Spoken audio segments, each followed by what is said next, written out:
Jumping Flash is a PS1 game and definitely an obscure one at that. And it's a launch title for the PS1. Yikes. It's one that I haven't heard much about, but from what I have heard, the game's pretty good. On my channel I do want to do more hot take type videos and videos on just more obscure titles. This managed to hit both boxes. And the reason I like these type of videos, it just gives a more fresh, unique perspective. So with that said, let's take a deep look at the PS1 launch title people always forget is a PS1 launch title. Jumping Flash! The basic premise has you play through small levels, collecting 4 carrots, then escaping. The problem is a lot of things. The game being a platformer in first person, kinda cool I guess.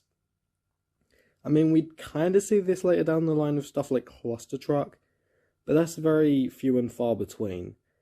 And yeah, there's definitely a reason why. Especially with the way the camera operates in this game. Yikes. But we'll get there in a few minutes. The game also has a great focus on vertical exploration, with you needing great jumping skills in a way that we haven't really seen before at the time, where you would constantly have to jump up to higher and higher platforms to find collectibles. It's unique and honestly I do love it a lot. But again, this game has so many issues. Okay, so when you activate any extra jumps, the camera forces itself down so you can see where you land. I get what they tried to do because of this, so then you know where you're landing at all times. But at a cost, you can't see where you're going, like at all. So your choice is to not use the double and triple jump, which you need to play the game, or just try and memorize where everything is and then execute. I don't understand why they did this. They stop you from being able to see where the platforms are. It just doesn't work at all. But hey, at least we've got the right stick to move the camera. So how did the developers go around this? Some games like Toy Story 2 on PS1 would later use the triggers as an option of movement.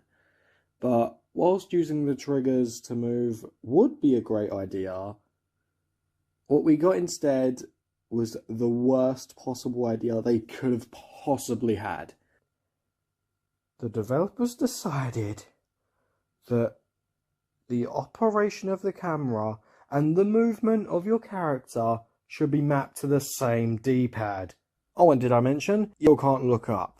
This control scheme is fucking dreadful. It feels so clunky and it makes control a complete nightmare. I mean, seriously. And it doesn't feel right to control either. It just feels awful. Who passed off on this? Because of me playing on PS4 and PS5, I had the luxury of trying out both the D-pad and the left analog stick. Spoiler warning, the D-pad is a million times worse, but the analog stick is not much better. Let's look at the worlds we have to traverse to get through this game. The game's split into 6 worlds, each with 2 short levels and a boss at the end. I get they were going for the short and sweet look, but it lacks the sweetness. The levels are very small in scope, and they have a quite box-like shape to them. It's simple, but it does kind of work in the game's favour, because visually, these are clearly made to be video game levels, and there's nothing wrong with that. It has its own charm that I really like, honestly. But despite the small size, they still somehow maintain an open-worldish vibe to them, and again, for a collectathon, it works so well. There is also a timer that's honestly worthless just due to how much time you get. There's also a clock power-up that freezes time. Oh yeah, and of course there is the more obvious power-up that just adds more time to the clock.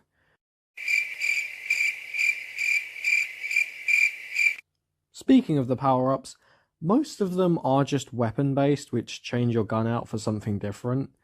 And when you activate the item, it does auto-fire or just release the one shot of said power-up. You know, it's cool. It is really cool, and it does shake things up a bit. There is an issue with this because it's way too easy to get power-ups, if I'm being honest. There's also coins. They do nothing. Yippee! But then we get the boss fight, something that when done right are my favourite parts to video games as a whole. For every boss fight minus 3, you can just hold down the shoot button after jumping on top of the boss, with also having to dodge some projectiles. The only other boss that didn't do this was the really bad one with the cups and clowns, where you need to see where the body parts come from and quickly run over and attack the cups with the body parts in them. But with the camera panning down every time you double or triple jump, it makes the boss a complete joke and ruins a cool idea. There is also This Isn't Doom, We Promise levels. 2 of them. They are more bearable, but far less fun. I mean, more bearable just because the vertical traversal level design just isn't here whatsoever. Minus one section where... Hold on. This level teases to be in an underwater shipwreck, but this is only for one tiny section. The rest of the level is just in this generic cave area, and there's like a part where you go through a rapture-like tunnel, but that's it. What the hell? The water doesn't even affect physics of anything, really. It's just visual flair. Bad and frustrating less physics is here, and oh boy, this is not a good place for this trend. Let's see if the ending's any better. World 6, we finally get our first mention of the main villain. Unless there's one in the opening, but I couldn't tell what was going on, just because I didn't mention this, but the cutscenes are useless. Like, when you defeat a boss, there's just the enemy in its like basic form before it turned into the actual boss, going into like a room like, oh yeah, the main character beat me. Another enemy agrees, and that's the end of it pretty much.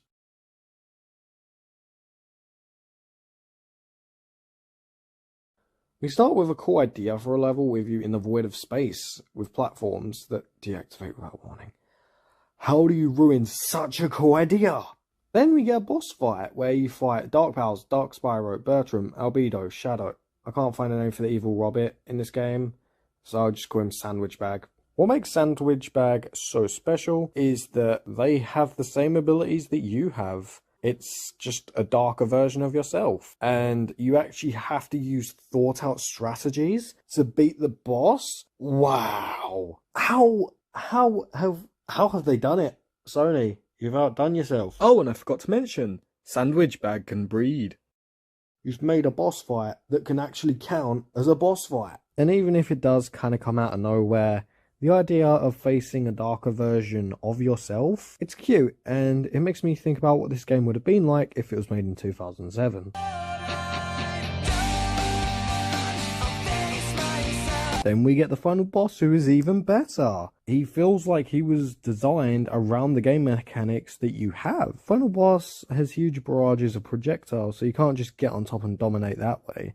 Usually you have to learn each attack type and dodge them, as he does them with a fair warning. Like a real boss fight. Ladies and gentlemen, this is a good boss fight right here. A really good boss fight. At least the game went out with a bang, right? Nope, you're wrong. After being the final boss, the game tells you that you're not finished, kicks you out to the main menu, meaning you have to get a true ending by playing a new game plus, where the only difference is the characters are all in different locations. I really don't care. I'm done with this game. I'm not doing this. It's just the same game minus an ending cutscene, which, as I established, the cutscenes are shit.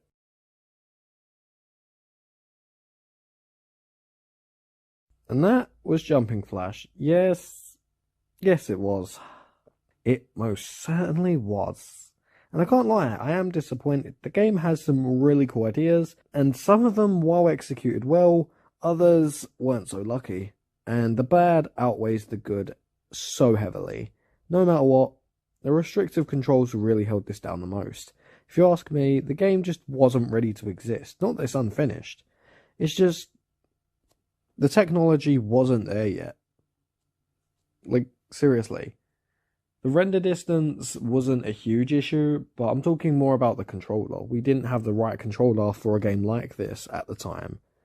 Even if, again, the idea was really awesome.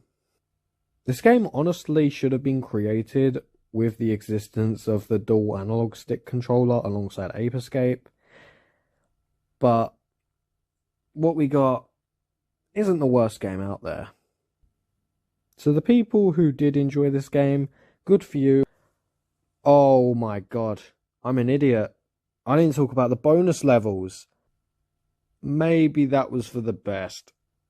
Fine. This control's even worse than the main game. How is that possible?